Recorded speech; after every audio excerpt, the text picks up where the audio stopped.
So now it's time to begin a very interesting and engaging panel discussion. I'll be welcoming Marcia Brewster up, representative for the United Nations, so please come join us on the stage. And we have Mr. Alexandre Seguro from Lisbon, Portugal. Welcome. He's representing youth for the MMI Center in Europe. And we have the Venerable Burin Titagusalo, our much beloved and fearless inner peace leader of MMI New York. Please welcome Venerable Burin.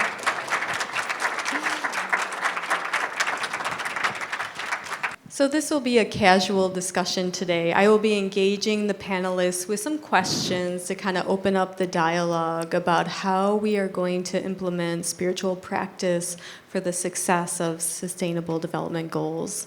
So I'll just start with Marcia Brewster.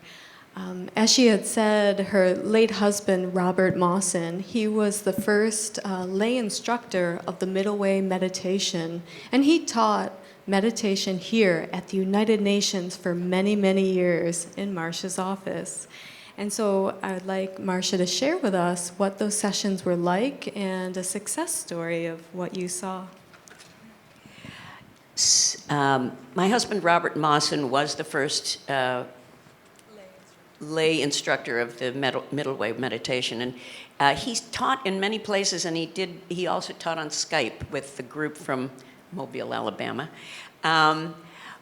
One interesting result of his teaching meditation was the sheriff of Mobile, Alabama was one of his students. And he said that having meditated with Bob changed the way he did law enforcement. And what he did was, rather than just, sort of grab somebody and put the cuffs on, he would try to talk to the person and try to get beyond whatever had been the incident so that he would not have to arrest the person. And he said he changed the way he did law enforcement. So if we could get more people to meditate, maybe we would have less mass incarceration and a better justice system in America. Thank you. That's a beautiful and inspiring story. So, Mr. Alex Seguro, I'd like you to introduce yourself. Tell us about your project and how you see yourself doing SDGs now. Hello, everyone. Thank you for giving me this chance to be here and for giving the youth the chance to speak their voice and share their perspective. I come from Lisbon, and I'm 18 years old. I've connected with the Middle Way Meditation Institute about 1 year ago, and now I'm doing a gap year, and I'm taking some time to deepen my practice and get more involved, so that then when I can start university, I can do it in a meaningful way, not just to get a degree, but to do some positive work with the youth together. And so, growing up in this society, I feel our minds start to become more polluted, and we start to become more serious, and more responsibility, and we don't know how to manage that. And so there's a big gap between being a child and it's just play, and then right all of a sudden you are an adult. And the youth is just going mindlessly through this process of growing up, going to school, university, get a job, and that's life. And that creates many problems. So I started to notice when I was growing up that I see my parents, and I'm so privileged in my society. I have a healthy family, prosperity, I don't miss anything. I have all the needs and good education, but it seems that there's something missing. And I look to my parents, and they are successful, but they don't look so happy. So I start wondering, is this really what I want for myself? And I know that if I don't prepare myself when I get to the point where I finish university and I need to get a job, I'll be stuck with the same lifestyle that they have. And so I start to use my time for my development, so not just to go out, have fun, enjoy. That's also good, but I felt like the need to prepare myself for the future and to educate myself with what I'm not learning in school, because our educative system, it's very focused on the intellectual, and it's not like voluntary, like we are forcing something on the student, not hearing what the children that have new eyes to see the world have to say. And so our society is very stagnant. It doesn't change. And the youth here has a key role of sparking innovation. So I think it's very important that we hear from the youth, but the youth also hear from the experience of the elders and the wisdom. And so I start to understand better the world, like using YouTube, reading books, because technology is a very powerful tool. We just have to know how to use it. And I start to understand, oh, there's this project talking about this and that. I start to have a better picture of the world, its problems. And I also start to look for what's the root cause of all the bad things happening in the world. Where's this coming from? And I start to be interested in spirituality and meditation. And then, big synchronicity, I meet Monk Borin and I start to learn meditation. And from then on, it has changed my life, because I experienced something that's very different. It's like tasting something you've never tasted before, that feeling of happiness inside. And that happiness, that inner peace is very powerful, because then you can have more clarity, have more energy to do something for the world. And so I could see that, okay, meditation is the key to change, because we need to change ourselves to change the world. But so it's the center of the solution, but then around that center there's a whole sphere of areas of life that need transformation. And so I learn meditation, I can have a better focus, I can have a better understanding, so school becomes easier also. You don't have to study that much.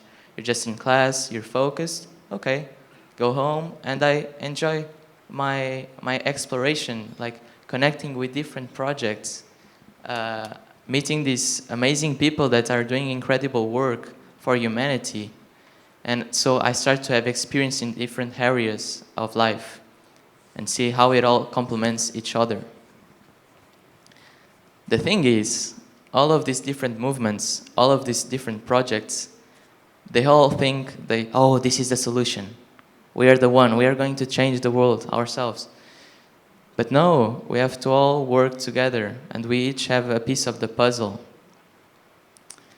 So, and the other thing is that in this exploration, I was so excited, I also lost my balance.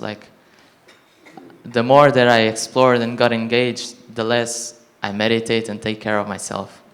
So there was a big unbalance, and I got I'm so exhausted.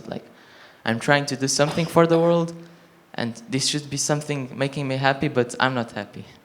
So I learned a lot of things this year, but now I'm taking more time to integrate all of these things, make the juice out of it, what can come out of it. So this is what I'm looking for now, what we can do together for the youth, give the youth some direction, and like focusing on myself this year. I'm taking some time also to go to Thailand, and I'll be a Buddhist monk for 3 months, or a novice, because I'm still 18. I cannot be a monk yet. Yeah. So that then I can do what I'm looking for, but starting within myself. Thank you.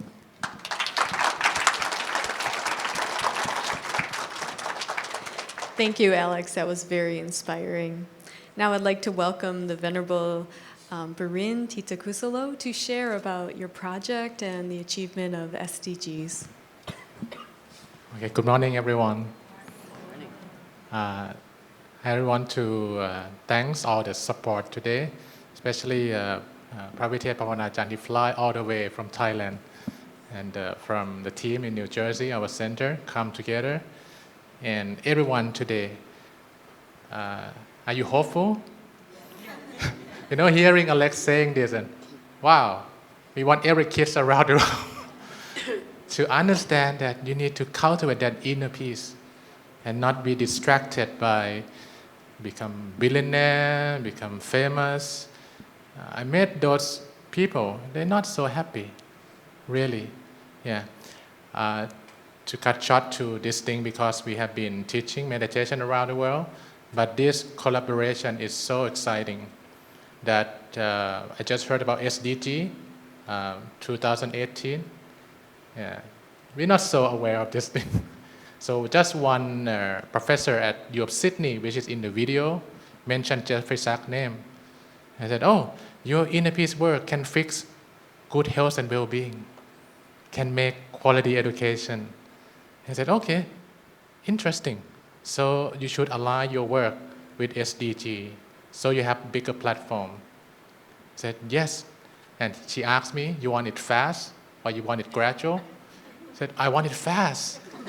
My teacher turning 80 years old, and he wished to see this long time ago. Then she mentioned, you must contact Jeffrey Sachs.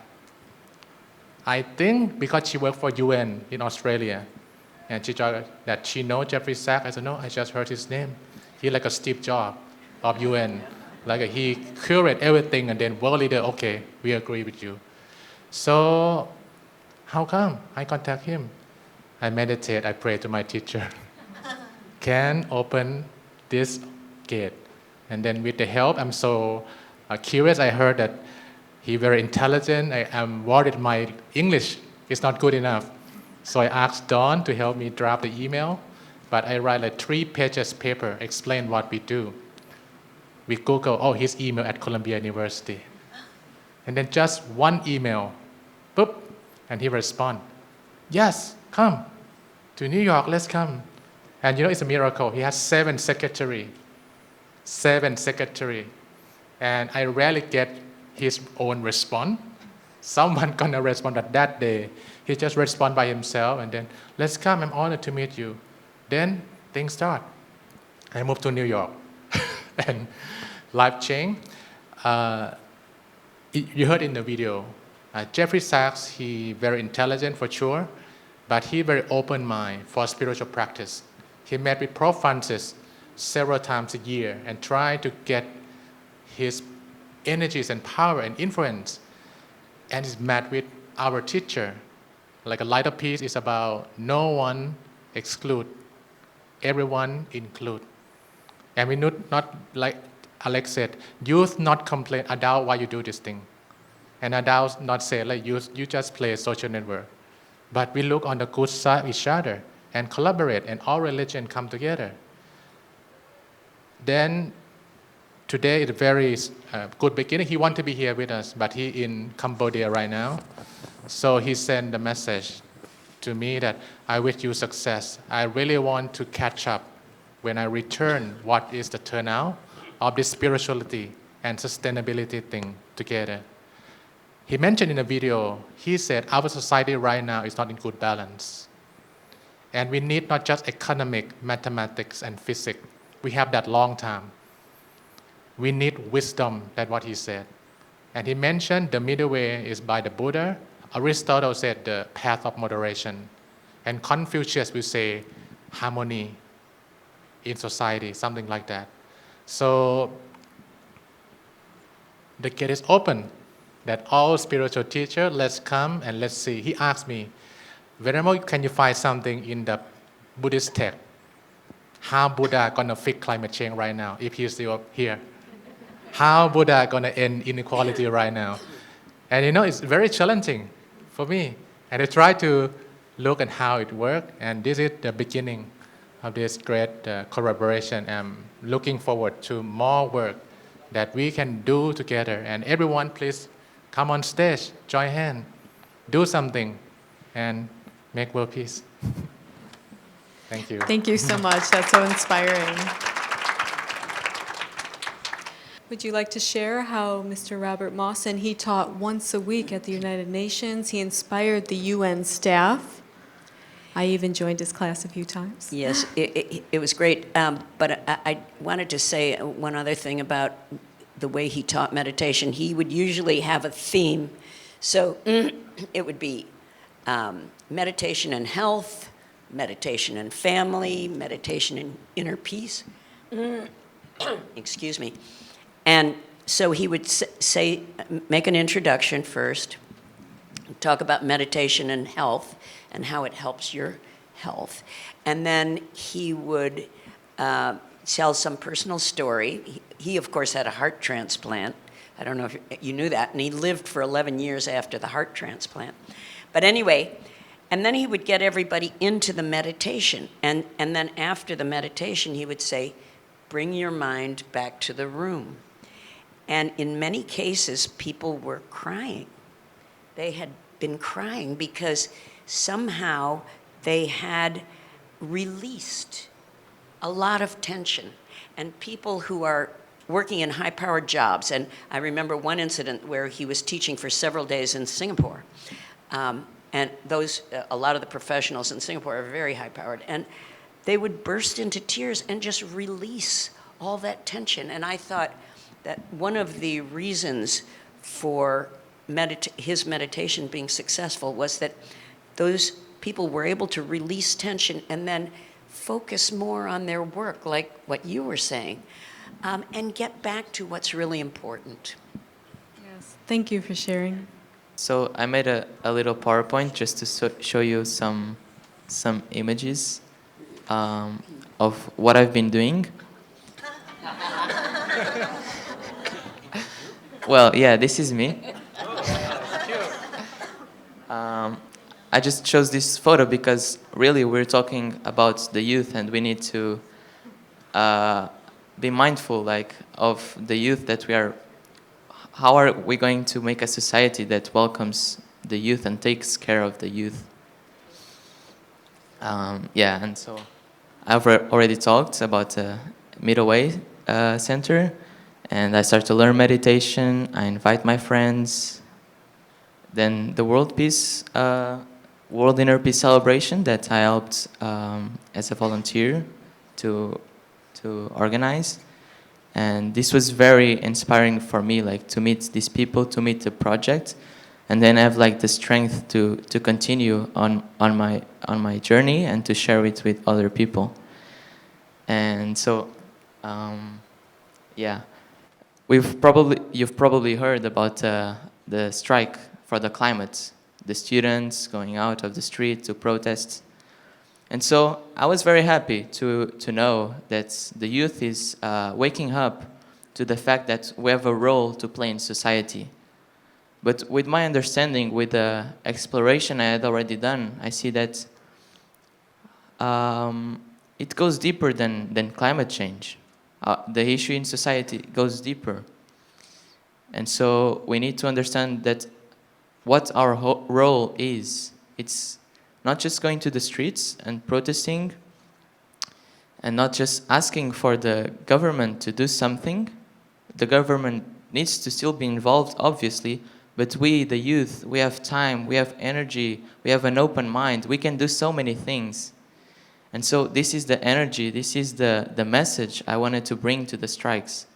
And so since the first strike, I went on my own, and I put my towel, I meditate, and then some lady saw me and got inspired. She was already like connected to Buddhism and also environmental activism, and she had a network. And so next time she invited more people, and so the group joined. And this picture is in one of the last strikes, and we could really get some people meditating on the strike. It was beautiful. And so, yeah, this year, like, I joined many conferences. I connected with many different projects. I got to travel a little bit also and connect with people from different cultures, with youth. And like, we are together in this. We are so much united by this problem, and now we need to come up with the solutions, and there's already so many solutions. We just need to use our time wisely, disconnect kind of from these patterns, from this current system that just to survive, but to use the energy of this system, transform it and create something new that will bring a better life for everyone. And so I connected with all these different movements, and what we need really is all these different movements together, not just... So it's good, the strike, that it gathered a lot of movements. And the sign I was carrying, it's the message of the heart, the love, the unity, but also the white, meaning the peace. And then it says, the first generation united to regenerate the earth, because it's what we need to do. And it starts with regenerating our human consciousness, our mind that's so much polluted. We need to clean it. Yep. And so I could see that, like, in the strikes, we would go out to the streets like once a month or once a week. In Portugal, it was not so regular. But then people go to the street, there's a lot of energy. Yeah, let's do the revolution. And everyone comes together, but we are not really together. We are just like shouting against an enemy. And we are not listening to each other. We are not sharing. We are not creating relationship again between each other. And so then I started to think, oh, we should gather more. We should, as the youth. And so this is a group of friends. This was a gathering we did in a meditation center of one of the parents of our friends. And we invited people from different projects to come and share with us, do some training, to complement our education, because we are not learning all these incredible solutions in school. And we also learn from each other. So we went to the park, we did different activities, and I also got the chance to guide a meditation to them. Yeah.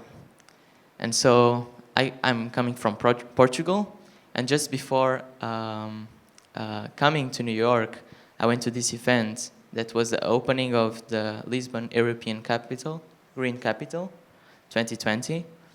And there were all of these big figures, the Prime Minister, the municipality presidents, the President of the Republic, United Nations Secretary General, Antonio Guterres. Who happens to be from Portugal. Exactly. And I was so inspired to see them, and like, okay, the door is open, like Lumpi Burin said. And one of the things that struck me is that they said, this award, this investment is on the youth, like, so they are wanting us to do something, and I'm saying, yes, let's do it, let's collaborate. We need all of this grassroots movement, but we also need the governments and to come together.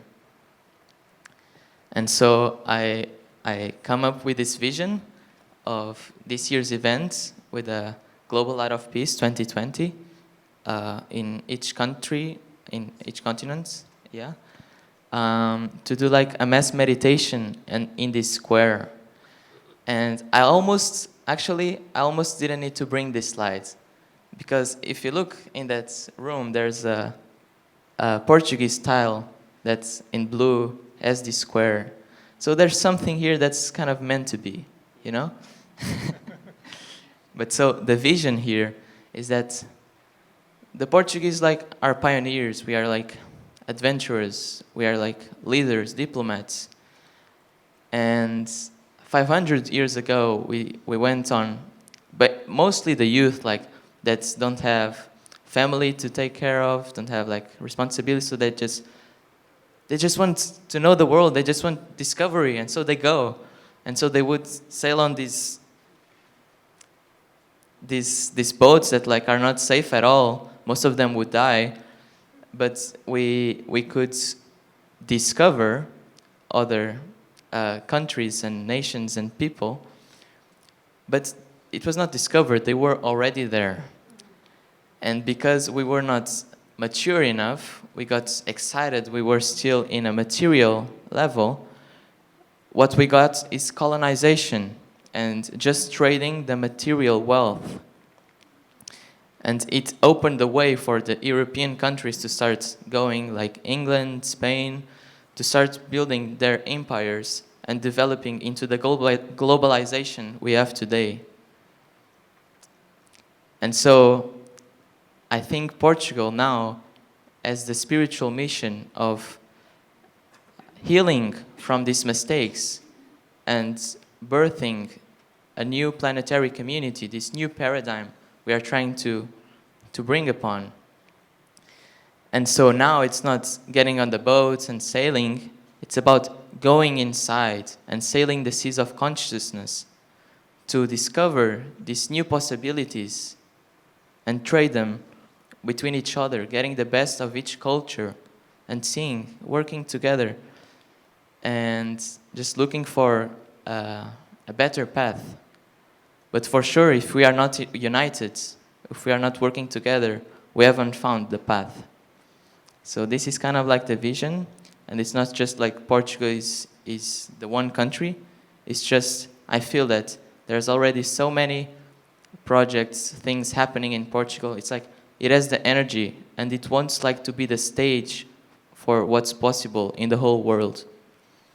And so I'm very inspired to do this, and so let's make it happen. Yeah.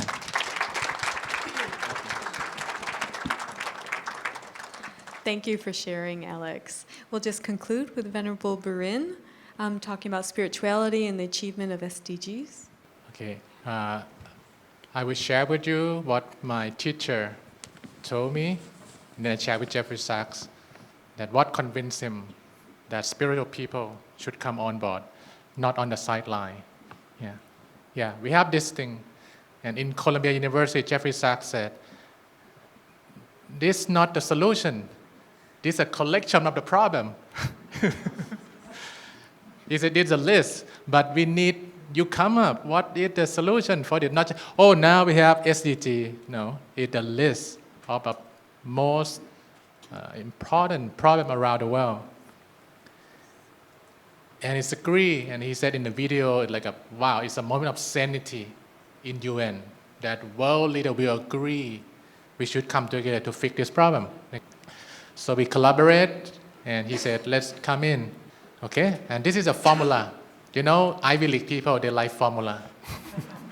So I put what my teacher teach me into formula. I told him, Jeffrey Sachs, academic excellence plus selfless character, we're going to have great leader. But with the same academic excellence, Harvard, Oxford, top of the world, but selfish character, we're going to have big troublemaker, not small one, very intelligent, make so much trouble. You know what he said to me on that day?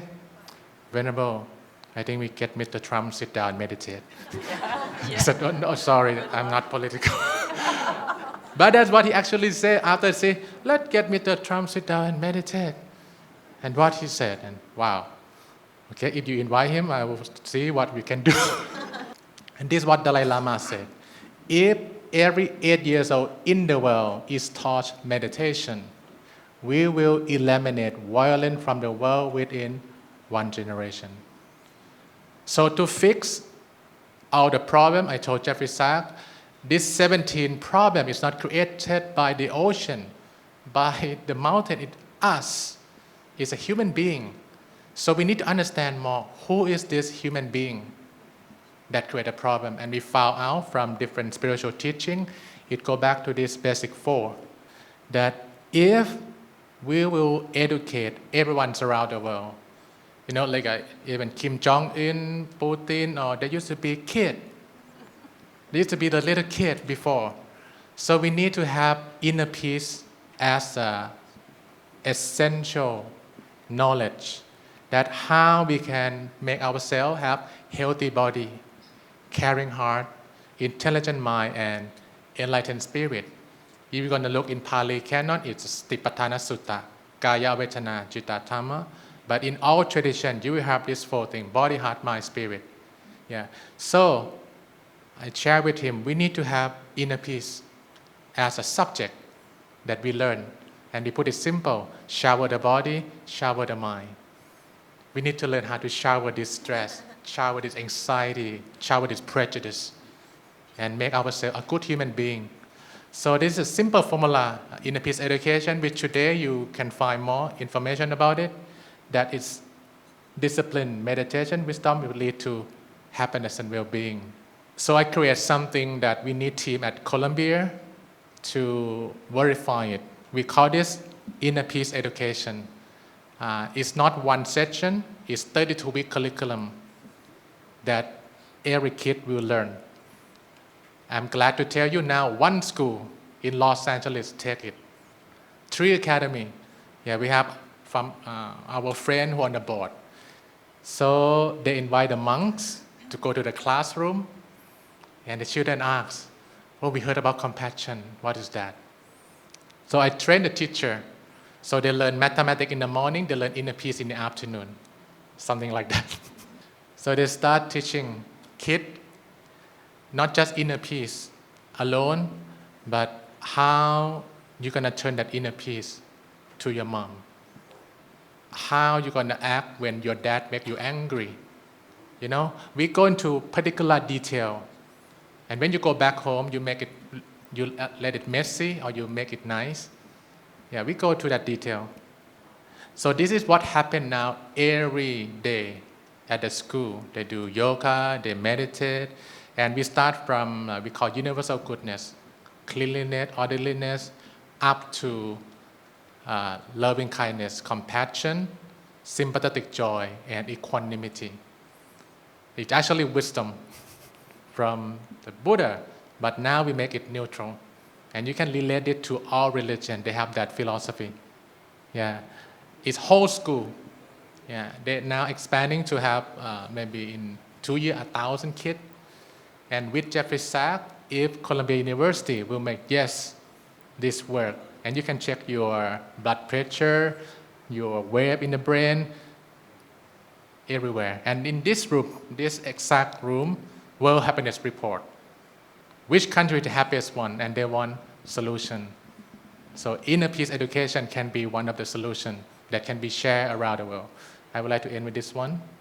Okay, this is our largest event ever happened. It's the size of 4 football stadiums. You can imagine Super Bowl, 4 Super Bowl, 100,000. Why I want to have this show you? In the last 20 years teaching worldwide, I get a complaint. Venerable, you dream too much. World peace. What is world peace? We have been here for 1,000 years, we're still fighting, and nuclear is still there. They feel like they're not related to that world peace thing. And they have no idea what I can do to make a change. Just last week, I post that I go to Harvard Business School, and I teach 100 CEO from around the world inner peace.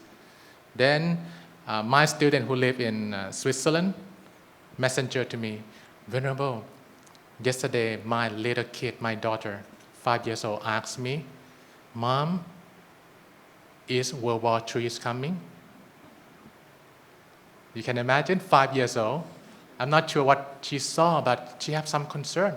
Mom, World War III is on the blink or not? And she tried to, no, it's like a bedtime. No, it's okay. But she concerned also. Let her go to sleep. And then she asked me, Venerable, I'm not sure how we stop those Iran and nuclear, but I feel like we need to do something about it. And I meditate with you before. I'm convinced world peace come from inner peace. Please let me know what I can do to make a change. So I want to show you this. Big is small. We think world peace is so big. No, it's so small. My teacher gave this wisdom. He said, you want to change the world? Simple. Go back to family. It's children, mom, and dad. Another formula. I put that E equal mc square. Yeah, it can be small, molecular. It can be so big. Children, mom, dad. It can be small, one family. It can be big, the whole world. Then he said, teach this inner peace to kids. Politician later. Kid first, because they want peace, they want happiness. And then let children tell mom, Mom, today I have inner peace. I want you to have inner peace too. He said every mom will say yes, because they want their kid to be like them, to be good. And then let children and mom together tell dad, Dad, let's come. We want inner peace. And he said, the whole world is just that. It's children, mom, dad. And if every family, from ordinary family to the royal family to the minister family, prime minister, will do it, we're going to have world peace. Is it clear? Super simple. And this is a very symbolic message that it can be done. It can be done in this room. It can expand to anywhere. It's so big. But this is the Guinness World Record, the largest flaming image in the world. But at meeting with Jeffrey Sachs, I don't burn anymore. We try to use solar ball. Today we invent something that we don't put a carbon. But that time we're not aware of SDG too much. Now we know more. This is so big. It's done in 15 minutes. You know what they do? Light a candle, pass on to the next one. That's it. That's the amount of work that need to be done. So 7 billion people, it's like this. And now we have Facebook, we have social media, we have that technology. We can be 7 billion together and have inner peace and invite minister, invite UN Secretary General. World peace through inner peace is possible. Let's do it.